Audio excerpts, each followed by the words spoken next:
Spotlight on me. Here we You go. sure are. Welcome back, ladies, gentlemen, non-binary. We love you. Welcome. Another installment of our interviews. How exciting is this? I feel like we just keep flip-flopping back and forth between people we love and bringing them on. Yes. I had Steph. You've got Siege. Or does this come before Steph or after Steph? After. Okay, so yeah, I made sense. Episode 88. I have to write them down because the second Stephanie tells me before she literally hits record, flies right out of my head. So this is episode 88, and this is an interview with Siege. AKA my little brother. And I'm going to call you my little brother until we die because you're always going to be my little brother. Well, I mean, it's an accurate statement. Well, I'm larger. I'm physically larger. Okay, but like... okay. I'm the biggest person in the nucleus of our family. No, you're not. Pa's bigger than you. I was like, you're not taller than Pa. Pa has slowly started curling like a roly-poly. Like a little babushka. Our mom is tiny, for sure. Yes. SMOL. Small. She is small. Yes, she is. Sure. For those of you who don't know, my brother is almost 10 years younger than me. I was just thinking about this. It's literally almost 9 years and 7 months to the day. Yeah. That's wild to me. Like, obviously I knew that. I know when you're born. I just never thought about it in that context. Anyways. 20 years in a week. Correct. Yes. Which is weird because that's how mom and I are. Right. Literally. Our family is very like parallel with ages. Mm-hmm. And Pa and Nana are all parallel. Yep. And our names like Steph, Sue, Claw, Siege, like it's all. That's how we were with my grandma. My grandma was 30 years for my mom, and I was 30 years. My mom was 30 years for my grandma, and I was 30 years for my mom. Your mom had you at 30? Guess that ship sailed 5 years ago. I was like, I was like, oh my God, that'll be so cool. And then I had a kid, and I was like, what the fuck? I was like, that was disrespectful. Nobody discussed what that was going to be like. So I will. Put this away for a few years. Yeah, I was like, I'm not interested in doing that again. That dies with me. So we're done. Please stop calling. Okay.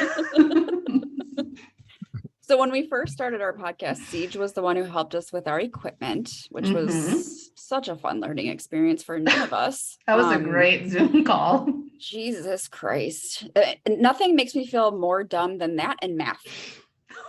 Let's be honest. Yeah. Technology and math. Well, let's say this. Real stupid. Common Core math, okay? I can fucking add with the best of them. But when you start drawing lines and you got to draw like... No. Are we making the old school like S? Is that what we're doing with the lines? Or are we not doing that? Like, because that's what I did. Parent teacher conference. I said, I'm going to be real honest with you. I said, I can't help him with math because I don't know what you guys are teaching him. I learned how to borrow from numbers. You guys don't do that. I can't help him. She's like, okay, I'll send home some work for you to be able to help him. No, that's not what I said. It's like, I wasn't a kid that showed work on my page. Mm-hmm. And I feel like they're punishing this generation for the kids that were like me. They were like, I don't need to fucking show. It's 2 + 2 is 4. Idiot. I don't need to show you how I got it. And now they're like, oh, you're going to show it. You're going to draw a number line and you're going to count backwards and cross things. What? You're going to show it. Yeah. Like you unravel the 2 and you get a straight line. Then you do that 4 times and you have 4 straight lines. It's like, what the fuck are you talking about? Dude, doesn't make any sense. Worst. It doesn't make any sense. The worst. Backstory about my brother, which he can tell you this too, obviously, but he moved to Los Angeles in 2018, which was a very big adjustment for our family because he had moved away at one point. He moved to Milwaukee. I have never left Kenosha my whole ass life, which is fine. It's okay. Is it? I'll come back in a few seconds. It's her internet. I just have to cut this part out. Now we got it. I fucking hate my internet. Anyways, back to the story. Are you okay with not leaving Kenosha? Yes. The episode on irritability really just filtering right in. I think it was a client the other day, how in undergrad, I had this idea that I wasn't going to have kids and I was going to be single and live in New York City. Mm-hmm. Now I'm like, I would never make it in New York City. Are you kidding me? What the fuck was I thinking? That's a lie. That I would never make it in New York City? A lie. That's just a lie. Yes, that's a lie. You can do what you decide you can do, Stephanie. You know how overstimulated I would be in New York City? Correct. But that's what I mean. Stimulation effect in New York would be different than it is at home because there's not a lot of stimulation at home. So overstimulation at home where there's not usually a lot of stimulation is going to be different. You would pick up the pace in New York. You would adapt. We have survival techniques. You would adapt. Yeah, I don't think I would. It'd be way different now raising a child in New York City. Absolutely not. After a pandemic. That's something else entirely.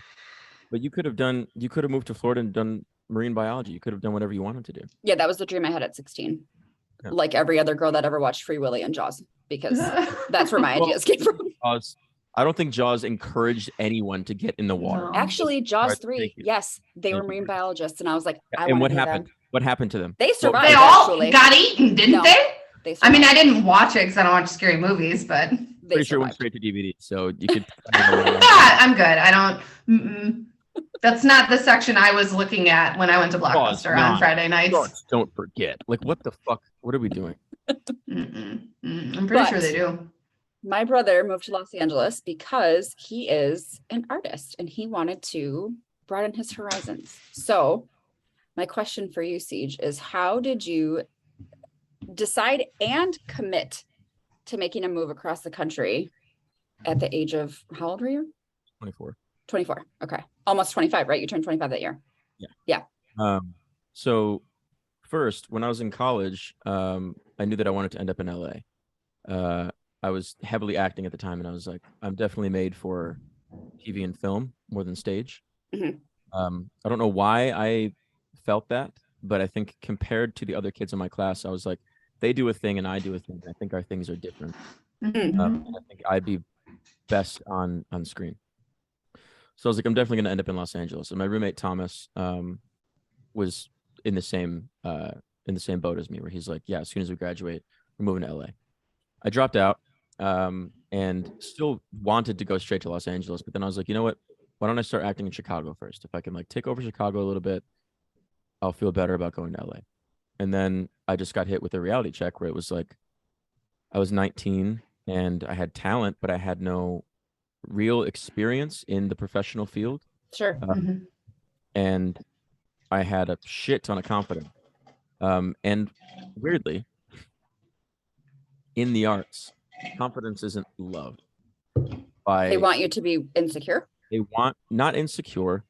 They want you to be sure of yourself, but not overly confident. So I got hit by a ton of bricks. I was auditioning and I was getting callbacks, and I had to go to the callback. And these roles were for like 30-year-old characters, and I was 19. And so they'd be like, wow, you have a lot of credits. Like, where'd you go to school? And I was like, oh, those are high school credits. And they'd be like, you saw the character was supposed to be 30, right? I was like, yes, you saw my You're like, I'm also Italian, so right. I've had facial hair since I was 4. Yeah, exactly. What's the question? I was like, you saw my headshot and you decided that I looked 30. Now that I'm not 30, what's the issue? And I wasn't getting cast in anything. I was auditioning for a hot second. And for a long time, you didn't tell people your age. No. Yeah. Because of that. I remember that.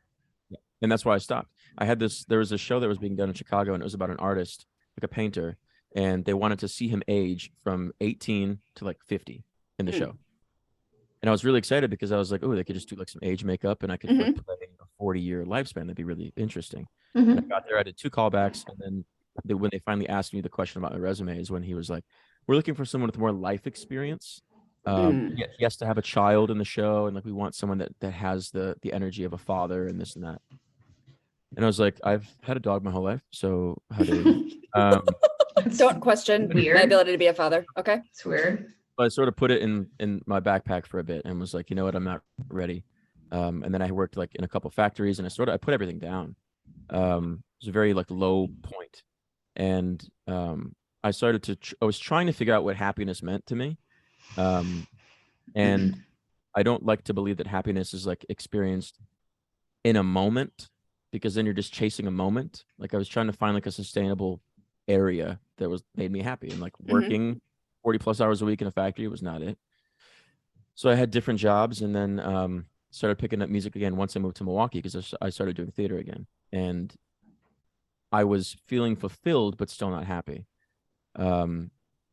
And so I started to pick up music again and writing, and I was working with a couple of mentors in Chicago that told me like, people need to hear what you have to say, because I showed them one of my songs. And it was really simple. It was 3 chords. It's actually like, it's the biggest song that I have out right now. But I played that for them just on guitar, and they were like, you need to record this. You need to get it out. People need to hear it. Was it The Answer? No, it was Better Days. Oh. And so that sort of sparked something, and I was like, well, maybe people want to hear. And so I started teaching myself more guitar and piano and writing more, and just only listening to what he said about people need to hear what you have to say. And like I look back at shows that I was playing around that time, and I was like, I was not good. I was not that good in comparison to what I am now. But I was still out there. I was still performing. People were still listening and liking it and connecting. And so I think, to answer your question in summation now, the thing that made me jump was just like bravery. It was just bravery and belief that like, I'm going to be miserable if I don't get to do this, right? If I choose to stay and not express myself artistically, I'm going to be miserable. If I go and I try really hard and I fail, I'll know that my mission, my purpose was something else, and I'll figure that out along the way. But if I don't try, I just live being afraid. I think everybody dreams. Everyone has a dream. And I think like, you decide to take that jump when you realize that like, you can't live without it. Like, you just can't live without it anymore. Sure. And so since I had tastes of what this dream felt like, it was like, I'm sick of like just like dipping in and like having a fry or two. I need like the meal. And I had sort of felt like I had reached a ceiling, so to speak, back home in the Midwest. But though I'll say now, I didn't, because that ceiling doesn't exist. But the feeling of there being a ceiling existed. Sure. So it was like, I feel like I'm not growing anymore. Spiritually, artistically, what have you. Physically, I stopped growing when I was 18. And so I jumped when I did. And the thing was, I kept putting it off because I was like, it's going to be hard. It's going to be hard to leave. The next year it was like, I'm going to go. And then somebody would be like, it's going to suck if you leave. And I was like, okay, then I won't leave yet. I'll wait until it won't suck. Well, and then I had a kid, and you were like, God, now I fucking can't leave. What am I going to do now? God damn it. That's a whole other.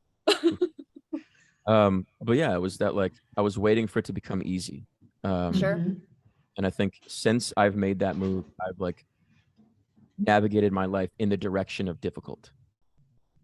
Like, what's the path with the most resistance? Because that's the one that I want to take. Because I know that it's going to be rewarding.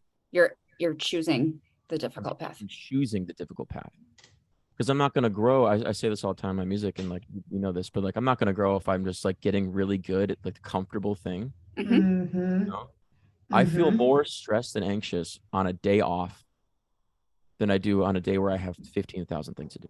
Sure. If I know that I have things to get done, I get them done. And I don't have to worry about it because my day is planned out already. I know that I have to do these.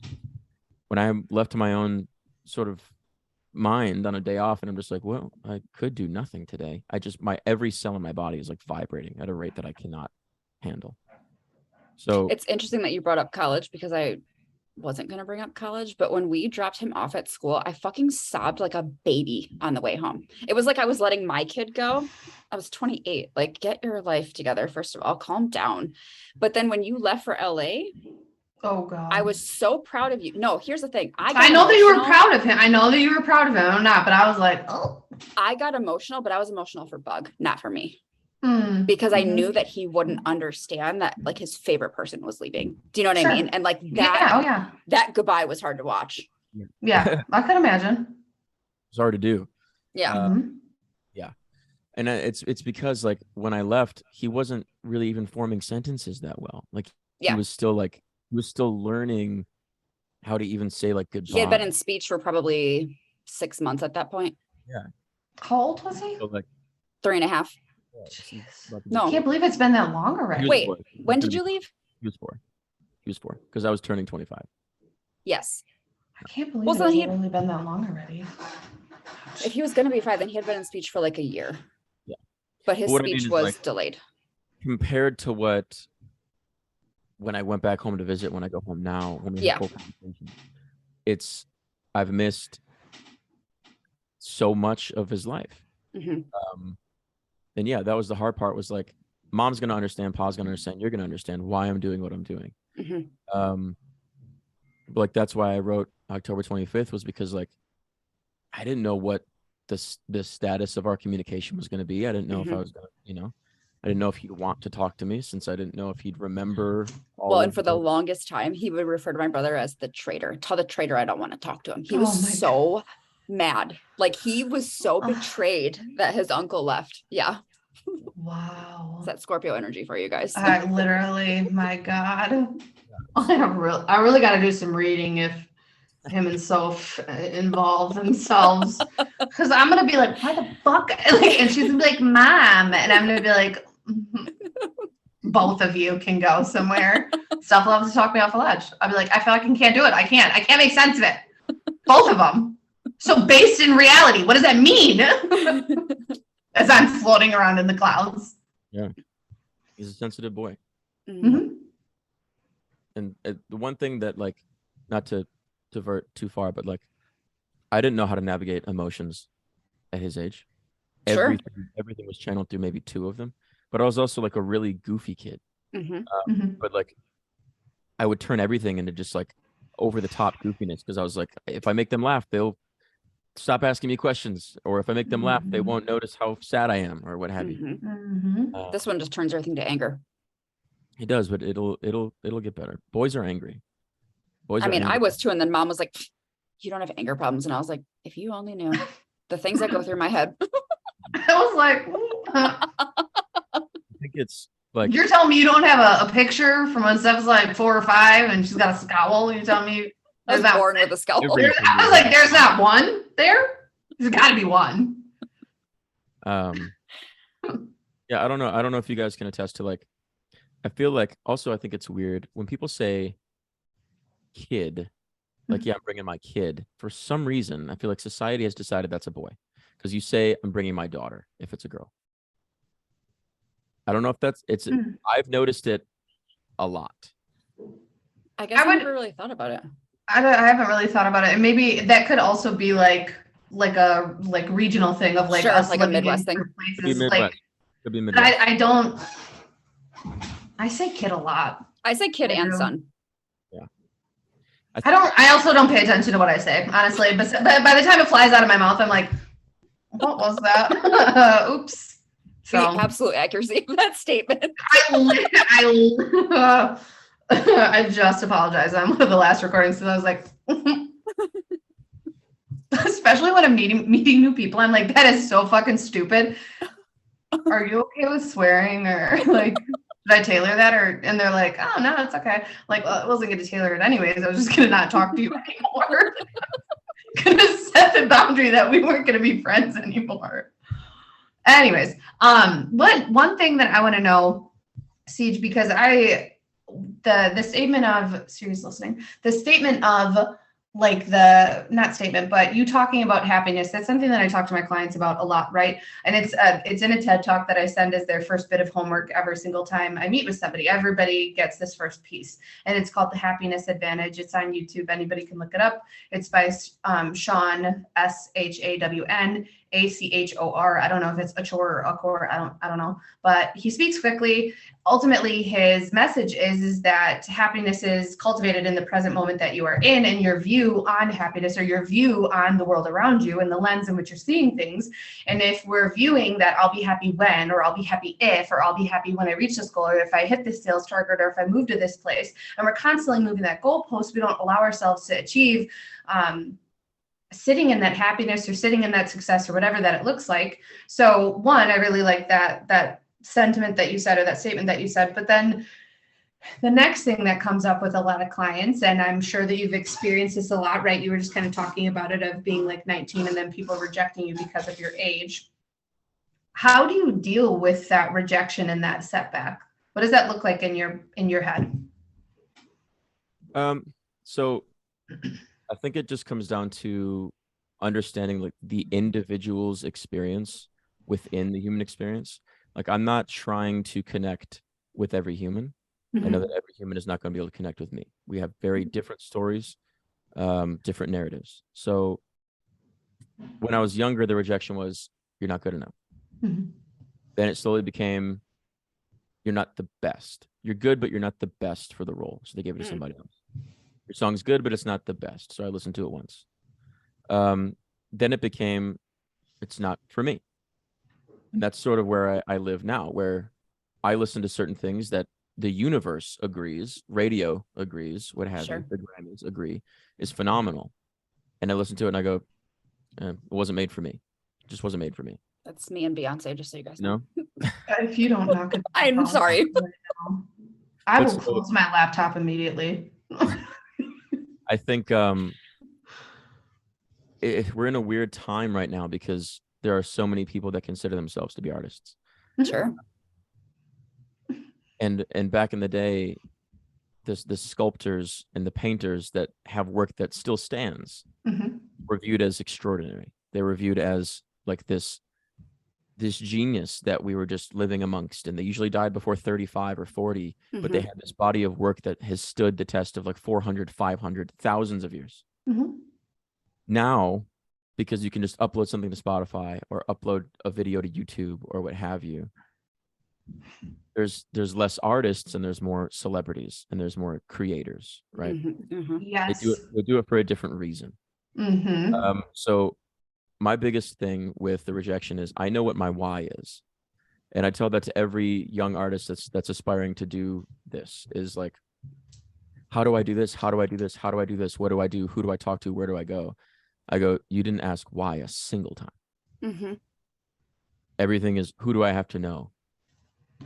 And where should I move to? And what do I have to do to become a better songwriter? And figure out why you want to do this first. Figure out why you think that your story needs to be heard. Figure out why you should be the one telling it. Because sometimes you can write stories for other people's voices because your voice maybe can't break through that wall, right? So maybe you need to figure out if you just want to be a songwriter, just want to be a singer, just want to be this. But you need to figure out why you're doing what you're doing. And it can't just be because I want to. Well, and I think that's platform. I think that's a good segue. So this is also a fun fact. My family is very big into wrestling. We love WWE. Okay. We love wrestling. When my brother was little, he would put on a full fucking pay-per-view show extraordinaire for you, jumping off the couch, dropping elbows, all the things. Okay. Free. We thought for free, no tickets, just for free for your enjoyment. Out of the generosity of my heart. For a while, he wanted to be a wrestler. Then he wanted to be a Cubs player. Right. And I think the evolution of usage is that I don't know that you ever truly wanted to be famous and in the spotlight. I think you just wanted to be known. Yeah. Because I remember asking you, does it bother you if somebody else is singing your music? And you said no. Yeah. It's not about the recognition that this is actually my song, but this person is singing it. It's just the fact that you want to share this stuff with the world. Am I wrong? No, not at all. And I think to even like dig a little bit further, I think it's just, I want to share. I can't tell you how like long in my life I've been like the friend that gives the advice, and the friend that helps the friends up, and the friends that, you know, I keep them up and I propel them forward, and then I don't give myself the same advice. And pushing them forward and pushing them because I'm sharing my stories and I'm sharing what I think and what I feel, and they go and I go, man, I feel like I should be doing this like in a different way. I feel like I can be affecting more people. So I don't necessarily care if people know who I am. I do want to be seen. I think there's a difference there. I want to be seen and heard, but I don't care if you know who I am. Sure. That's what everyone wants to be seen. Everyone wants at its core, it's validation. Like people want to be validated for their experiences and things that they've done. Yeah. Because I think if you think about it like scientifically, if it's not observed, does it happen? It's like the whole, you know what I'm saying? So it's, you know, so in my college degree, no, like that was echoed in every single fucking class I ever took. If you don't document it, it didn't happen. Correct. So now I'm like, I have to write down every fucking thing. I wrote down the question I wanted to ask, so I was like, don't forget it, just in case. Like, so I think, and like the deepest reason for my why is that, like, the legacy thing. I don't know that I'll have kids. I don't know that I'll have, you know, my name be carried on. I need a person for that. I need to find my person before that's even talked about.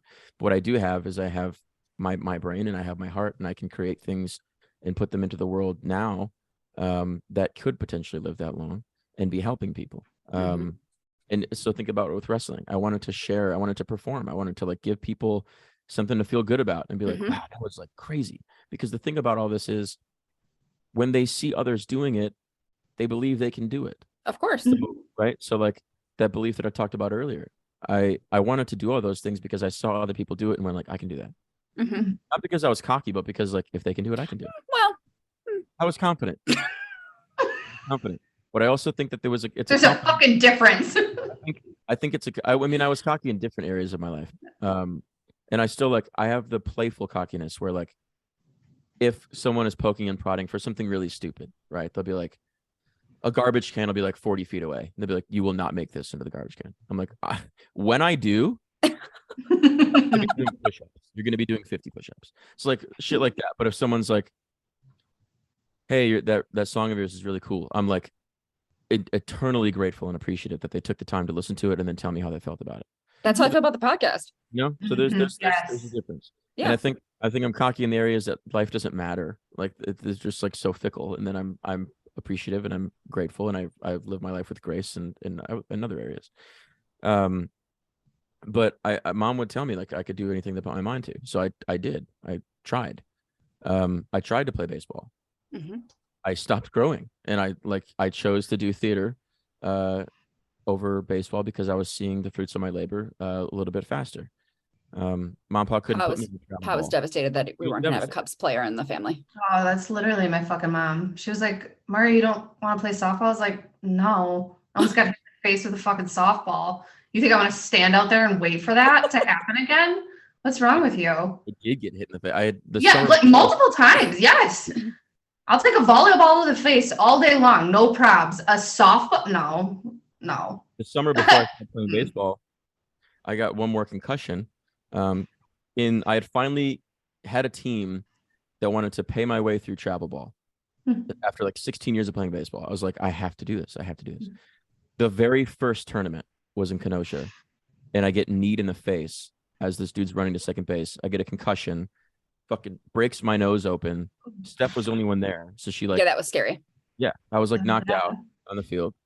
And then one of my teammates' moms was a doctor, and she was like, if he starts feeling nauseous, you need to take him to the hospital. And then I just felt like I was about to pass out, and Steph ran me to the bathroom, threw up, and then she took me to the hospital. They're like, yeah, he's got a concussion. Yeah, that was scary. That was this summer before I stopped playing. And I didn't stop playing because of that, but I started doing theater, and I was like, oh man. I think you just found passion in something else, and that's okay. Yeah, absolutely. Really swept me off my feet. Like, not to sound dramatic, but it was something I had never experienced. Yes. I make my friends and family laugh, and I sing for them, and they like, oh, that's cute, that's good. But like, I got to perform in front of thousands of people, and I was like, this is what I want to do for the rest of my life. 100%. You were also in a band in high school. I was in a band in high school. And I was trying to scratch that itch with that too. And I did. But being in a band is very, very difficult. It presents a lot of problems that you don't necessarily anticipate until you're in it. So 100%. What were you going to say, Mar? I want to circle back to Siege, when you're saying that you are the person that people come to and like give advice and support and lift them up and all of those things. Let's talk about then how we show up for ourselves. So how do you then give back to yourself or make sure that you're filling your cup before you're pouring into all these other people? I'll start by saying I didn't know what that looked like until I moved out here. Because I think the biggest way that I showed up for myself was moving. Because Steph didn't want me to go. My mom didn't want me to go. My dad didn't want me to go. My friends didn't want me to go. Bug didn't want me to go. The job that I was in didn't want me to go. And it's the first time that I made like I'm not going to say a selfish decision, right? But a decision based around self. I was gonna say, we selfishly didn't want you to leave though, for lots of reasons, right? But also I knew deep down that that's what you needed to do in order to do what you love doing. And I think so going back into that why, like in my head, it's like they're going to understand once I get to the point that I want to get to, because I'm doing this for all of us. I'm not doing this just for me. So that was the first time that I was like, I have to do this for myself. Then showing up for myself looked like, okay, you came out here for a reason. You got to put the work in. So it was building self-discipline, practicing every single day, writing every single day, making at least one meal a day, just doing things that were regimented. Because for me, a regiment and discipline leads to a feeling of calm, so a feeling of preparedness for me. So ultimately, all I try to achieve on a day-to-day is peace. That's what happiness means to me. That's why I'm not chasing a moment of satisfaction. I'm chasing a sustainable amount of mental and emotional peace, stability. So not setting an alarm is something big for me that I do. I just let myself naturally wake up. I don't go back to bed. If I wake up at 8 o'clock in the morning, I go, okay, my body's ready. And I listen. If I get 4 hours of sleep one day, if I get 8 hours of sleep, I don't really get 8 hours of sleep, but I listen to my body first thing in the morning. That way we're communicating. My body and my mind are like, I want to get up. My mind's like, okay, all right, fine. I get up. I don't grab my phone right away. I get up. I go to the kitchen. I make some food, get some water. And that way I'm starting by showing my body, like, I appreciate you. I'm feeding you the things that you need. Let's get moving now. Where do you want to go? What do you want to do? And then I'll sit with Bruiser. Either play with him or I'll just like sit in silence and just sort of like let his energy absorb into me. Because he's the quickest way for me to calm down, come back to zero. And I recognize that. So I depend on him and I lean on that. And then I make sure that I journal every day, whether it's actual sort of like mental dumping or if it's writing a poem or writing a song. I try to write something every day because putting pen to paper makes me feel good. I grab my guitar and whether it's practicing a song that I already have or playing a cover or doing something, I try to get my hands warm. So I'm telling my career self, I'm telling him, like, I'm feeding you today too. I'm trying to get better and progress.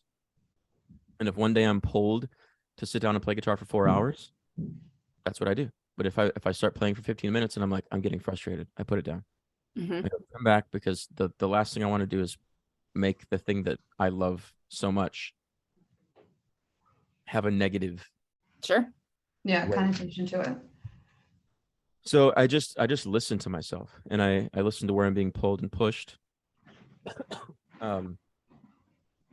After I got sick last year, I started developing a relationship with my spirit and with the universe and what I call God. And that has helped me because when I'm feeling super overwhelmed, I just close my eyes, I breathe, and I say, like, okay, just show me a reason. Just show me the reason why all this is happening. I'll feel it, I'll see it, and I'll acknowledge it, and I'll move accordingly. And it's just so happened to work for the last year and a half for me. But getting in tune and getting in touch with my spirit and asking myself questions as if I would ask a friend. If I'm not really feeling something, I would say, like, okay, so what else do you want to do? Or if a friend was having a hard day and I could see it, I'd say, like, do you want to just stay in today? We don't have to do anything. You want to talk, we can talk. If not, it's okay. So if I ask myself that and I go, like, yeah, I need to talk, I'll write it all down. And if I go, I kind of want to be left alone, let's just get out of the house. I go for a walk. I walk a few miles, no music, just silence, listening to the streets, using grounding techniques that Steph taught me to bring myself back because I live in my head. And though I love that about myself because I don't think that I'd be nearly as in touch artistically with myself if I didn't live in my head. It does get the best of me sometimes. So I understand when I'm my own worst enemy. And these days I break out of that way faster because I choose to. And I think in the past I just didn't choose to. I chose to just wear the cape and tuck it all down because everyone else didn't need to hear about the shit that I was going through. Now it's like, well, they can help. And also I used to love going through shit and now I don't. I'm like protecting, I'm like, I don't really want to be feeling this way. I'm just gonna. I think what's extremely important to highlight for the people who are listening to this is the things that he was talking about and speaking about are all like tenets of DBT that are showing up, that whether he's operating in them or not, knowing that it's DBT or that it's not DBT, like that's so important, of getting in touch with yourself and your body, because if you are in touch with your body, your brain will follow. What your body is experiencing sends messages to your brain. So if you're feeling like physically overwhelmed or anxious, that sends messages to your brain, and then your brain starts to develop thoughts about whatever is going on. I think it is extremely important to have a routine depending on what your day looks like. And sure, some of us have to set alarms. Some of us have to have things that we do. That doesn't mean though that at some point in your day, at the beginning of the day, the middle of the day, the end of the day, you can't set aside time for yourself to sit and just be with yourself and recognize, okay, what do I need in this moment? Right? Like Steph and I both do that for ourselves. I think both of us really choose the mornings because it's just, I would rather give to myself before anybody else gets a piece of me, because I deserve more than scraps. I'm not giving myself the little bits that I have left at the end of the day. That's fucked up. So I give to myself first. And it's creating that routine. Like, people don't understand how much a routine is so important. The reason why half the fucking world lost their goddamn mind when COVID hit is because all of our routines went to the wayside, whether you recognize you have a routine or not.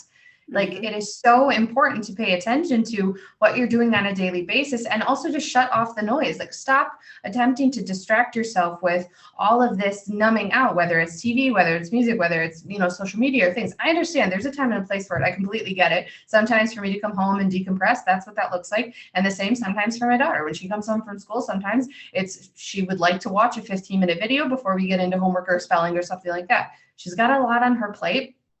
I have a lot on my fucking plate, but I also know that, that's just a momentary distraction. You have to get to the reasoning or the underlying thoughts, feelings, behaviors as to like what's going on, to be able to address them so that this doesn't keep showing up for you. So I just wanted to highlight that. I really like getting to yourself before anyone else gets to you. I think that's really, really cool. Oh, absolutely. Yeah. I have to. Otherwise I'm going to be a fucking cunt all day. Yeah. I deserve every fucking question. bit. Yeah. I get very irritable if I don't work out. Very irritable. It's not even a question. So, but what I was going to ask, and Mari and I talk about this a lot, I don't even know if we've actually done an episode on this. I'll write it down. Imposter syndrome? Yes, we have. Have we? Yeah, in the very beginning. Maybe two. Maybe two episodes. Yeah. Oh, yeah. Maybe dos episodes. Like, what the fuck? Anyways. Sometimes, do you ever like hear your voice and you're like, why the fuck do I sound like that? I sounded like the Tootsie Pop owl just now. It's literally embarrassing. It's embarrassing. Well, literally. I had an argument with Mom about how we say bag, and I was like, Mom, we say it terribly. She's like, well, I had an argument with a lady at work about it, and I just said it's because we say the long A, and I was like, yeah, it's embarrassing, Mom. That's what she's saying. We sound stupid. Like, you want to know what's embarrassing? When I was younger, I didn't know that owls hooed. I thought they said, "Who cooks for you?" I literally thought that. For years. My dad was like, Mari? And I was like, that's what they say. And he was like, no, they don't. Where did that whole ass paragraph come from in your brain? Man. Stephanie, I feel like that is a loaded question. That's not what this interview is about. What it looks like in my brain. You really want to unpack that Pandora's box right now? Shelves falling. It's shelves. There's unicorns. There's fairies. There's food. Pizzas flying around. There is music somewhere. We're not sure where, and it switches. I just think of Bing Bong. That's what I think. That is literally what. Yes, absolutely. At 1,000%. 1,000%. Okay, but back to my. I cry candy, and then I get it together and continue on. Back to my original question. Yes. Or statement. So I think that we experience imposter syndrome. I don't want to say quite a bit. I'll speak for me. I experience it quite a bit, but we talk about it, with master classes and stuff of like, what if it's terrible? What if it's not good? What if people don't like it? Right. So how, as an artist, where people have to like what you do in order to be successful, quote unquote, like, how do you deal with imposter syndrome when it comes up, or does it not?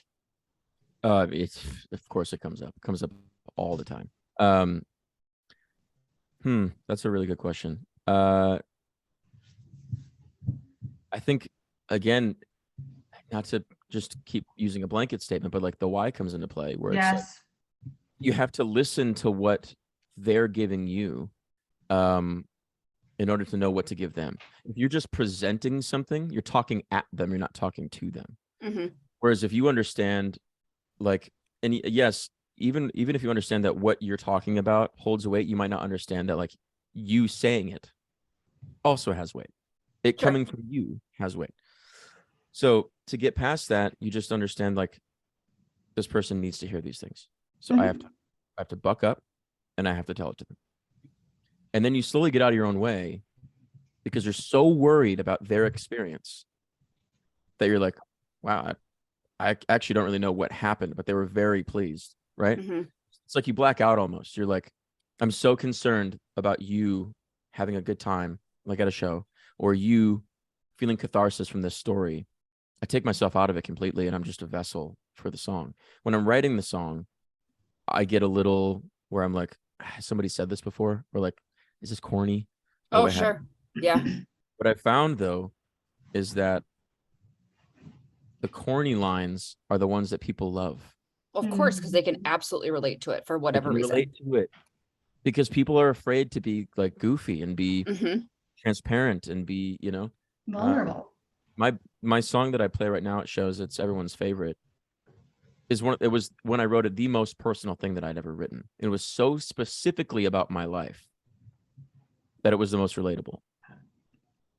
And so there again, I'm like, wait, so like I can talk about my personal individual experience and people still, it's not just one person, two person, it's large groups of people because. But that's the cool thing about music. I was just having a discussion with Bug about this because he goes, Mom, remember when you told me that like when people write songs, they write them for a reason, like there's meaning behind it. And I was like, yeah. So he was asking me about a Metallica song and I was like, I don't actually know what that one's about though. I'd have to listen to the words. I was like, but the cool thing about music is that whatever the song is, you attach your meaning to it, right? It doesn't matter if it's different than the artist or different than this person over here. You get to relate to it in that way, which is a really beautiful thing.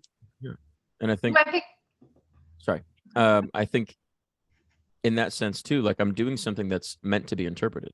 And somebody asked me what art meant the other day, and I said interpretation, because I'm interpreting my thoughts and feelings a certain way and I'm creating something. And then as soon as it's created and it's out, it's not mine anymore. It's yours. Sure. Now it's your thing to play with and mold. And as art ages with you, not against. So, well, that's not true. Like the Teletubbies don't age, you know, okay. But like it ages with you. So you'll listen to something now. You'll be like, wow, that's really cool. You'll hear one lyric specifically. This is why music is my favorite thing on the planet. If it's done well and it's nuanced and it's coming from a place of authenticity, you'll listen to it now, it'll mean one thing. In 5 years, you get married. You listen to that song again. You hear a different word that you never heard before. You listen to the song 1,000 times, but now it hits you, right? Because there's a difference between like hearing and listening. Everyone has a listening experience, but did you hear what he said? Did you hear? He was talking to you the whole time. And that's like, now my goal is not to write something good. It's to write something that's timeless. Because it might not connect with people right now, but in 10 years, it will. Sure. And I feel like that's sort of the imposter syndrome that you're talking about is something that I deal with regularly, where it's like, yeah, I have really cool opportunities. I've put a lot of work in. People that I work with, you know, tell me that I'm this or that I'm that. Do my Spotify streams show that? No. Does my bank account show that? No. Sure. Does that mean that can't change? No. Does it make me feel less belief in what I'm doing? No, because again, I sing and I write for the same reasons now that I did when I was like 8, when I was writing poems, because I felt like I had to. So now it's just cool that I get paid to do that. That's really what it is. It's I don't think that I'll ever consider myself to be a man. I think I'll always consider myself to be a boy who's living the dream that he had since he came out of the womb, where I want to be talking to people through something. And if the second that I decide, that switched. That's why I got dream tattooed on my arm, because I was like, it's getting to the point when I was 24 and people were like, I would have people come into the pool hall and be like, you still doing that music thing? And like at the time I wasn't protecting myself, so it would affect me negatively. And I would get combative. I'd be like, yeah, I'm still doing that music thing. Yeah. Now I don't expect anybody to understand a word that I say. So that way when they do, I'm like, okay, cool, good. But I don't need that. I don't need it. So yeah, I think the imposter syndrome sort of is a driving force now, where it's like I'm using that as like my nemesis, but I approach the fight. It's a difficult thing, right? So I approach it and I'm like, all right, let's go. Let's go. Challenging thoughts. Come on. You don't think I can write a good song? I'm gonna write the best fucking song of all time right now. And I keep surprising myself when I take on that challenge. Whereas if I say like, woe is me, I'm not good anymore, you're going to want to show up to it. You're going to want to pay money to come to a show and hear a dude say, I'm not that good. Sure. No, I've been to shows where the artist is like, my voice isn't really great right now. So I'm not doing that. I'm leaving. I'm like, what are we I'm doing? leaving. I want my money back immediately. All right. All right. I'm going to head out. I'm going to head out. Like I am off work right now. I'm not here to build. If I went into a therapy session and I was like, yeah, I really don't know that much, but like, feel free to share with me if you'd like. Oh, I am flat out there. Like substance abuse or eating disorder. Like I'm really struggling with this substance abuse. All right. Let me find somebody. That's absolutely right. But that doesn't take away from our skill. That's just saying that's not my wheelhouse. No, like I'm not signing up for that. And also I think our experience, I'll speak to me and stuff, our experience for imposter syndrome is different in the sense of like, sure, we do question of whether or not people like it. Ultimately, I think I arrive very quickly at the interpretation of I don't give a shit if you like what I'm saying or not. You don't have to listen. Like that, and that's completely okay. And I don't mean it from a spiteful aspect. I mean it from like how Siege was saying before of like, we're different people having different experiences. I'm not always going to be able to relate to you or like what you're putting out. You're not always going to be able to relate to me or like what I'm putting out. That's completely okay. There's space for us. There's space for everybody. I'm not going to sit here and poo-poo on whatever you're doing because I'm focused on what I'm doing and in my lane. And I can't possibly ever know how somebody else is going to interpret what I'm doing, what I'm saying, any of those things. And I'm an adult. So I trust that if there's some interpretation or frustration or something, that somebody will come to me and express that. But I'm not going to sit here and live my life of like, oh, somebody's going to think this or blah, blah, blah. Like, I think the older that I get, we get to that point of like, I don't give a fuck. I don't care. I do not care. And again, not out of a spiteful, like sassy ass attitude, but out of like, I have to protect myself. I'm not going to spend my whole day wondering if Sarah down the block is going to hear episode 92 and just lose it. Like unplug your computer, Sarah. Connected to something we said earlier too. I think that stems from being in touch with yourself, with your spirit. Yeah. And your why, like my purpose. I love helping people. I love putting this stuff out there. So if it does not resonate with you, that's okay. Don't listen. But what would make that difficult is if you weren't being real and authentic in your true self. Sure. Yeah, absolutely. I think the reason why imposter syndrome doesn't win out with the three of us is because we know that we're being authentic. We know that we're being honest and we're being ourselves. If we were putting on a show and people weren't liking it, what would we do? We'd switch the show. And then people would be like, why did they do that? And then if they didn't like that, we'd switch it again, because we're just trying to like make something happen rather than being authentic and trying to actually touch somebody and say like, I see you. I got you. We're going to get through. Well, I think what the beautiful thing is with all three of us and what we do, whether it be Mari and I with the podcast or us as therapists and you as an artist, is that we are confident in our abilities and we don't need the numbers to tell us that we're good, right? Because we know what we're doing is good. We know what we're putting out is great content. The songs that you're putting out are good. I think it's just almost like a waiting game at points, right? Yeah, absolutely. Because this podcast has been a podcast for nearly 2 years. And it's weird because I'll look at the numbers, right? And there'll be like lags in time. And then all of a sudden I'll look and it's like episodes are blowing up because people are catching up, and that's okay. Or we're getting new listeners, right? It's not all based on how many listens we get in a week. Does that make sense? Yeah. And like, there's this other breakdown of like, this age of social media has done this to us where it's immediate. It's just instantaneous. If you don't have a nice like thumbnail that says like, you wouldn't believe what she says on this episode. Oh God. You're right. It's gross, but people won't, that clickbait shit. People won't necessarily feel entitled to click. Now, there's a difference between, I don't give a fuck if I have 100,000 followers, right? I have friends that have a lot of followers. When they play a show, they can't sell 50 tickets because they have followers. They don't have fans, and then they don't have supporters. To follow you, I have to click a button. Yep. That's it. And you get lost in the algorithm. Like I click that button and then like sometimes I'll be scrolling and I'm like, who the fuck is this person? When did I follow them? And then I'll just go unfollow them. Like, so yeah, it's such a cheap and then validation system. To stream a song, you have to click play. To stream an episode, you have to click play. To sit and listen, you have to spend time. And the people that I want on my side on this journey with me are the ones that want to take the time.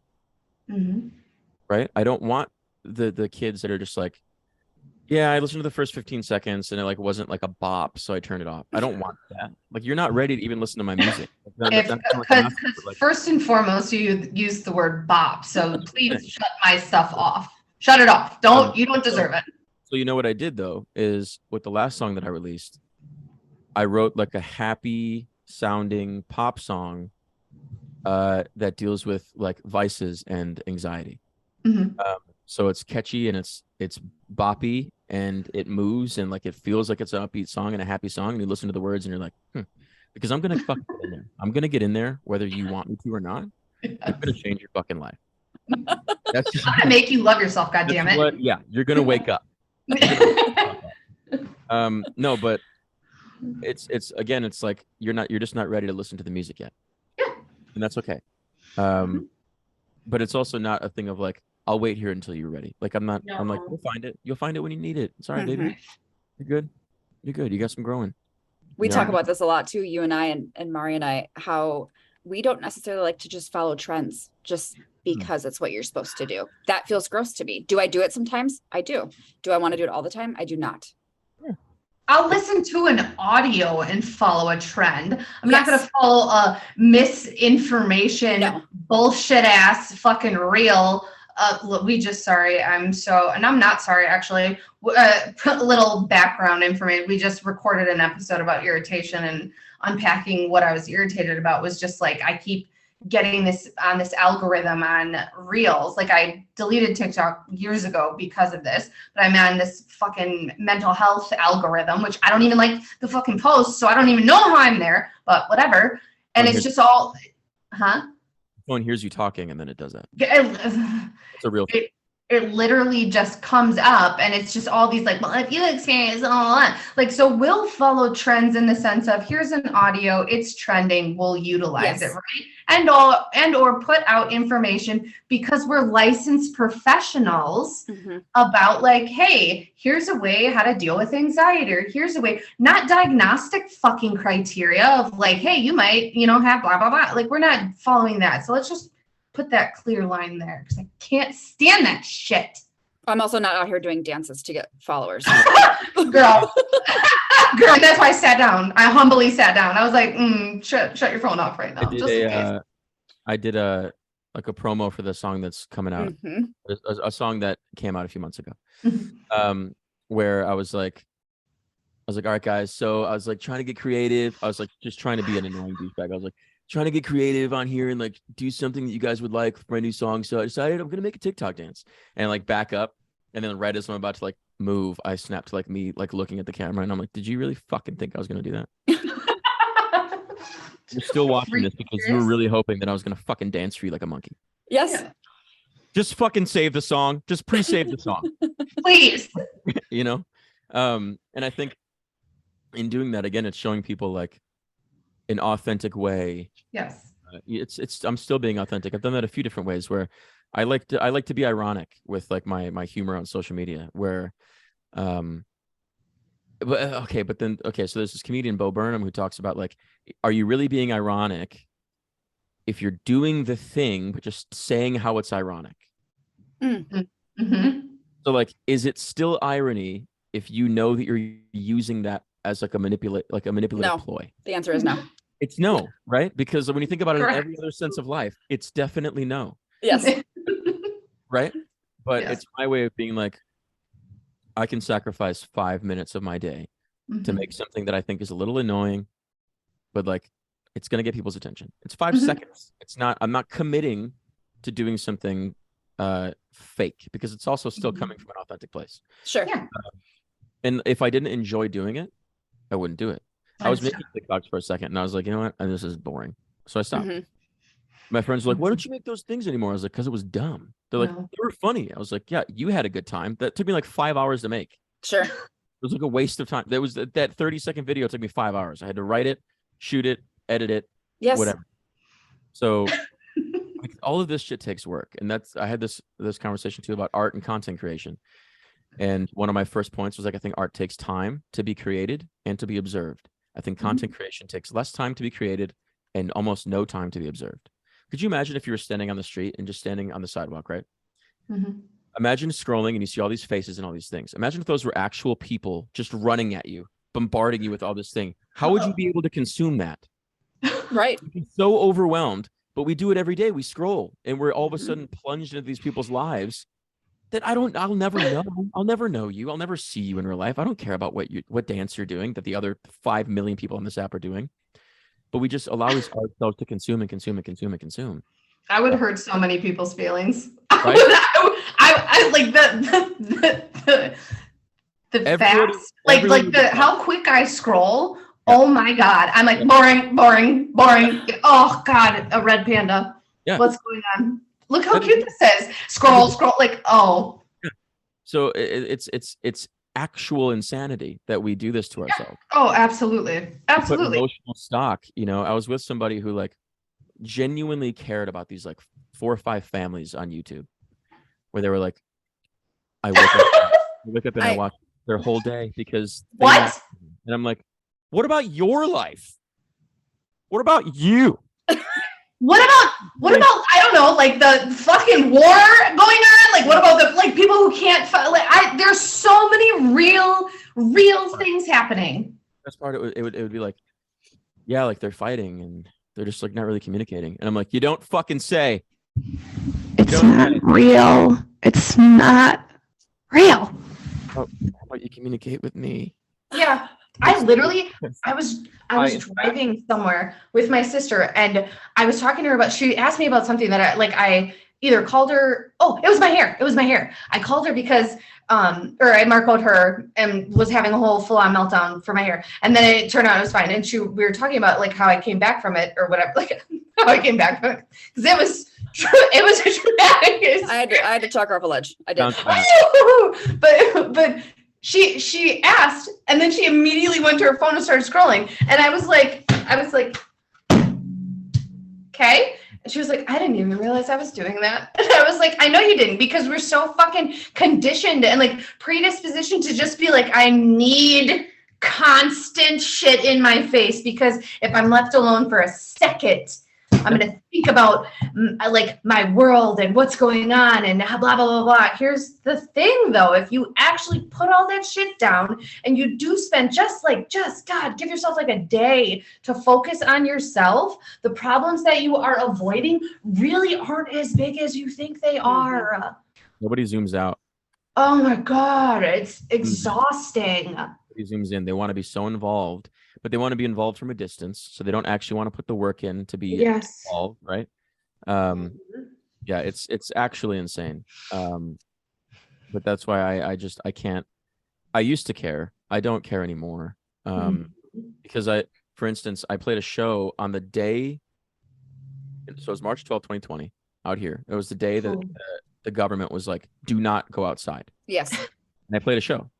And you're like, we had sold a bunch of tickets. It was at this bigger LA venue, and I was really excited. We were supposed to have like 200 plus people there, and that morning I had probably 50 people text me and be like, "Hey man, I'm so sorry. Like I'm not coming out. I'm so sorry." I'm like, it's okay. So I like went to the store and I bought Airborne cough drops, hand sanitizer, gloves, tissue, and I made goodie bags. And I was like, guys, there are 50 goodie bags here to protect you against this shit. Obviously didn't know what the fuck COVID was at the point. Right. But I was doing my damnedest. I was like, please, just if this is our last day to have fun with each other for a little bit. This is our last day on Earth. I need it to be together. Please. So, it literally felt like that. It really did. It did for a long time. The fear mongering was insane. But played that show. So we had 150 less people there than we were anticipating. There was one person there in particular that wasn't even there to see me. Really enjoyed what I did, and now he's been my manager for 2 years. So you don't need all of the people to like what you're doing. You don't need all the people to even hear you. You get a good group of people, a nice core group of people around you that listen to you. They're being saved and being healed by you, and they also tell you how much you're helping them. Because there's also the other side where you need to be encouraged that you're still doing something good. Sure. Otherwise, that imposter syndrome will kick in. You guys still need people to tell you, like, you changed my life, right? It's also just nice to hear words of affirmation. Great love language. Sign me up. That's my shit. Yeah. So but also, I do that resonates with me. Also, though, to an extent, is that external validation and words of affirmation. If you are not working on your own internal validation, that is cheap. Correct. So as much as, yes, sure, we do need people to listen to our things to be able to continue. Well, not to be able to continue, but in order for the message to get out there, right? Like, people need to listen to it. But also, like, I'm not going to stop doing what I'm doing just because maybe people aren't listening. I'm internally validating myself because I'm living my purpose on a daily basis and showing up authentically because it means something to me. Sure. There's meaning behind this. Yep. Finding the meaning. I think that's just the thing for this episode is just like finding the meaning of your life, and finding the meaning behind what you want to do. If you're listening to this, I want you to do what you want to do, and so do Mari and Steph. Absolutely. Figure out what's preventing you from doing that, and if it means enough to you, eliminate that thing. Just power through. You know, I don't know if you know. So I got on the other side. So I got dream on this one, and I got fear on this one, because those are the two things that make me do things. I either do things because it's in line with my dream, or I do things because I'm afraid, or I don't do things because I'm afraid. But in that sense, I need to understand what fear actually means to me. And it's usually just uncertainty and anxiety. And I am bigger and better than my anxiety. So. Correct. Absolutely. I want to know what a goal is that you have for 2023.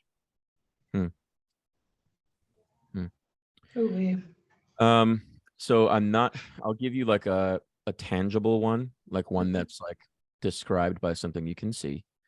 And then one just for myself. Okay. The tangible one, I would like to play a larger national tour with this album than I did from the first album. Very doable.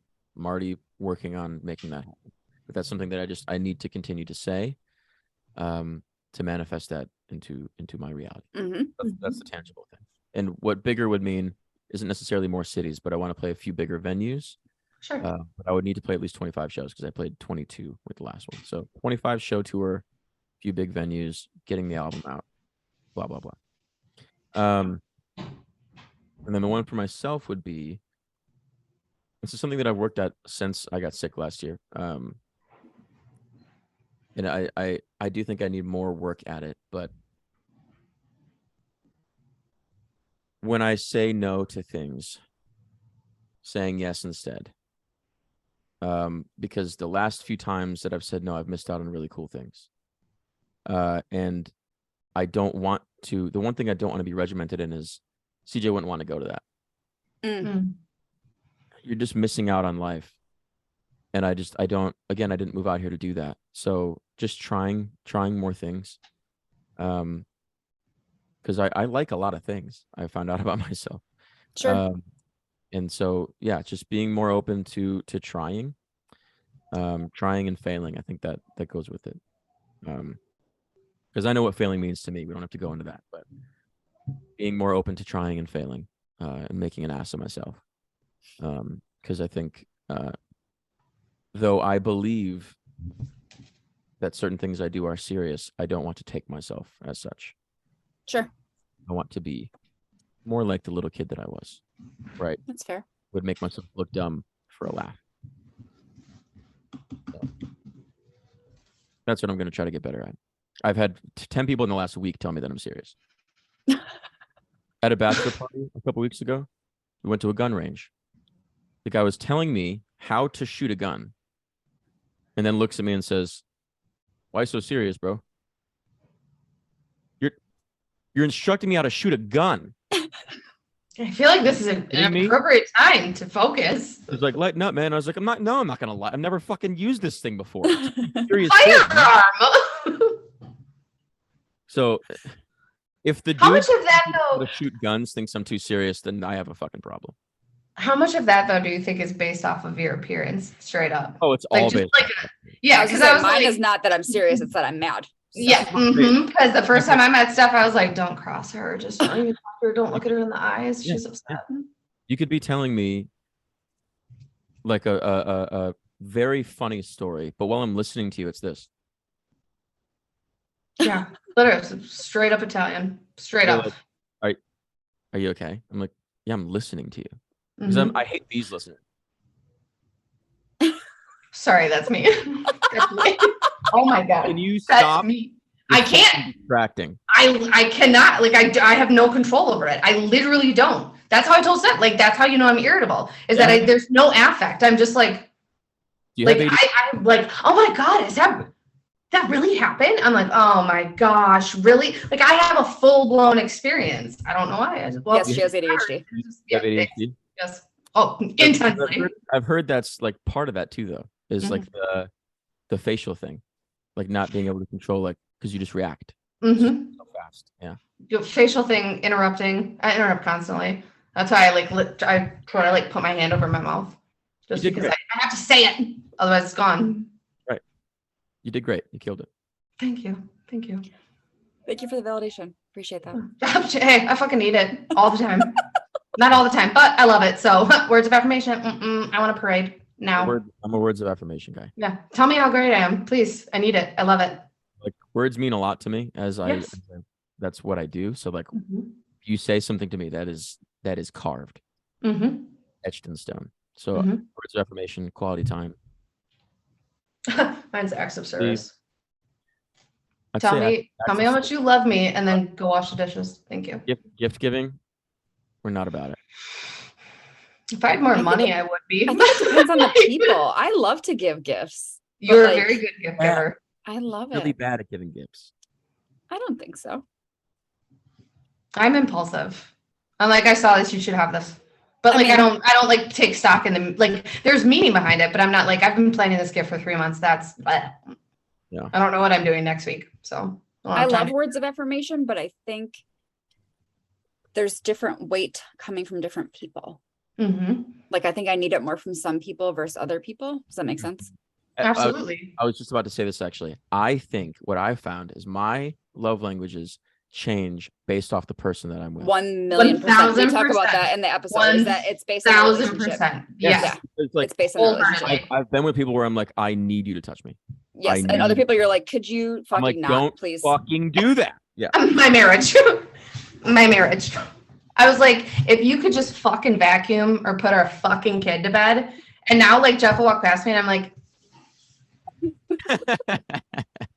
do you think I'm pretty or no? Like, do you? It's a thing. And I think it stems from that. Like if I know that you're not like, you don't have a way with words, then I'm not going to ask you to like, profess the greatest love poem of all time to I'll me. still ask you because I need it. I'll still ask, but I will humble myself when you come back with that. I really like you. And I'm like, so it, like that is so my relationship with Jeff. He's not a person with words. I don't want for a fucking thing. That man will do literally if I like, hey, I have a need here, it's done. It's done and over with immediately. But I'm like, you could just say like once though, like once that I'm pretty. Like you could just be like, I really like your freckles. Like I would literally fall over. I'd be like, oh my God, do you like me? Are we doing this? Oh my God, I'm nervous. Are you? Are we gonna guess? The hardest thing is that people, because I like to use my words, people think I'm full of shit. I run into that so often. I could see that. I'm talking to somebody right now, and like the whole thing, I told them, I was like, I think most women, because of like I work in a bar and I work in music, and both of those things don't have great reputations. So when I'm talking to them, like trying to have a conversation, they're like, "You're just the bartender trying to like take me home," and it's like, okay, first of all, it sounds like a you issue, sweetheart. Not at all. I was just out there. Say that, like, but I'm also not going to sit here and beg for you to believe me. Yeah. Like, I don't just say shit to say shit.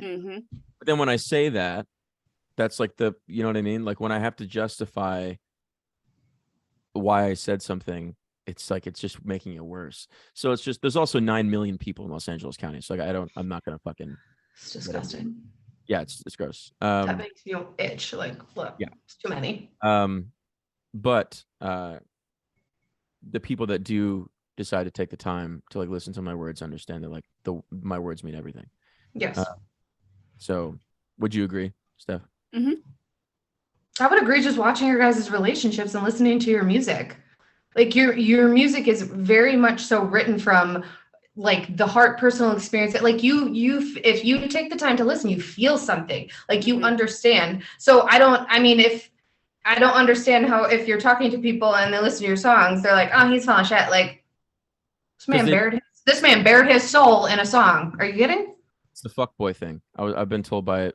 Like people that were telling me like in a loving way, being like, oh yeah, dude, you're a fuckboy. I'm like, please explain what that means. I thought that means like a douchebag. They're like, no, it means like you're good at shit and you use that to like get. And I'm like, so they don't even know you as a person. They really don't. Like, did you not listen to the song that you wrote for your sister and nephew? And we're gonna sit here and be like, oh, you're a fuckboy. Get it? Then you don't deserve my time. I know what I bring to the table. And let me tell you, when I say this, I'm not afraid to eat alone. That is my favorite statement. And people need to fucking put that up somewhere on a billboard or something. It is not my job to sit here and explain to you how fucking wonderful I am. You can come here and you can eat at my table if you can bring something. But right now, sounds like you don't have shit to bring. So next. Oof. See, the irritability is kicking in again. I'm getting fired up, guys. I love to put my feelings in words. Like I explain them much better written versus verbally. Not that I can't communicate verbally, I absolutely can, but I can make something more heartfelt and meaningful if I write it down. So when I make posts like for you on your birthday or for Bug on his birthday or for Mari for whatever reason, like that's genuine emotion. I also don't just like willy-nilly compliment people or say nice things for no fucking reason. If I don't mean it, I'm not going to say it. You don't placate. Yes. And I think I was having this conversation too with text, whether it's texting or writing. You have time to edit. Yes. 100%. And like there's something to be said about people that can just get up and like improvise something beautiful. That's cool. I can do that sometimes, but like sometimes if I don't have coffee or if I'm not well rested or whatever, I have to write it down because I feel like I can ramble with the best of them.